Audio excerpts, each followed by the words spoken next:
Max, Hello. what's going on? It's very self-explanatory. Hello. The process of getting from ocean to here. And up to there, maybe. Oh yeah, screw that.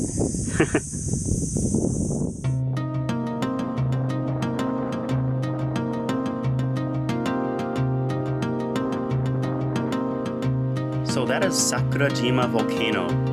It's an active volcano. The whole island of Sakurajima, which is pretty much a volcano island, was formed 22,000 years ago in a massive eruption. There's been eruptions ever since. The most recent large eruption was in 1914. It killed numerous people, actually. And the island used to be an island, but an eruption in the 1900s actually merged it with another part, so it's now connected to some land. And these are shots of Kagoshima, which is just a 15-minute ferry ride across the way. And if you look closely, that is an actual eruption happening.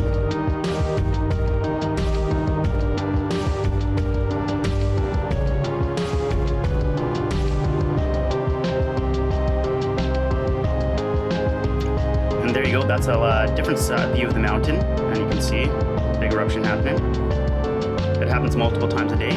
And these are dams that carry the mud flow. Because of all the ash that drops, mudslides are very dangerous. So these channel the mud flow so that they don't go the wrong way. And this is the volume of ash that is left.